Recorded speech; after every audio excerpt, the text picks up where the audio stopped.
ஒரு அதிரடி செய்தி. விமான விபத்துக்கு நானே பொறுப்புன்னு டாடா குழுமத்தின் தலைவர் என் சந்திரசேகரன் சொல்லியிருக்காரு. விசாரணையை பத்தி அவர் என்ன சொன்னார் தெரியுமா?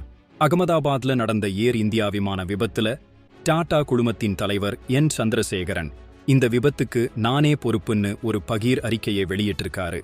டாடா குழுமத்தோட வரலாற்றிலேயே இது ஒரு கருப்பு நாள்னு அவர் வருத்தத்தோட பதிவு செஞ்சிருக்காரு.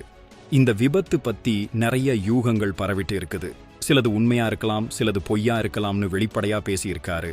இந்த விபத்து தொடர்பான விசாரணைக்கு முழு ஒத்துழைப்பு கொடுப்பதாகவும் வெளிப்படைத்தன்மையுடன் செயல்பட வேண்டும் என்பதில டாடா குழுமம் உறுதியா இருக்கிறதாவும் அவர் தெளிவா சொல்லியிருக்காரு.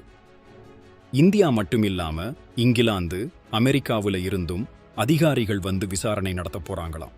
விசாரணை முடிஞ்சதும் உண்மை வெளிவரும், அதுவரை அமைதி காக்கணும்னு சந்திரசேகரன் கேட்டுக்கிட்டாரு.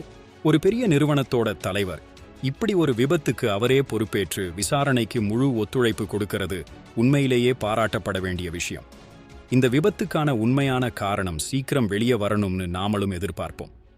இதை பத்தி நீங்க என்ன நினைக்கிறீங்க? கமெண்ட்ல சொல்லுங்க.